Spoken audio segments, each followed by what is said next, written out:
2580 అడుగుల 4 ఇంచులకి రెండో బహుమతిని కైవసం చేస్తున్నారు. ఆ కార్ల కూర్చునే మూడో బహుమతిని కైవసం చేస్తున్నారు. Lakshmi Narasimhaswamy RTC PR memorial కులకం త్రిశక్నారెడ్డి గారు, దశరథారెడ్డి గారు కుంచనపల్లి వారి చేత 2534 అడుగులకి మూడో బహుమతిని సాధించారు.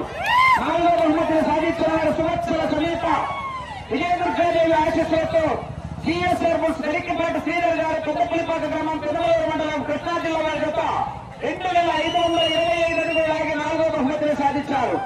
ఐదో బహుమతిని సాధించిన వారు లక్ష్మీ నరసింహస్వామి ఆశీస్సులతో నాపల చంద్రబాబు రెడ్డి గారు సర్పంచ్ చోటపల్లి గ్రామం ప్రొద్దుటూరు మండలం వైఎస్ఆర్ కడప జిల్లా వారి చేత మగనీర సుబ్బన్న గిత్తు 2506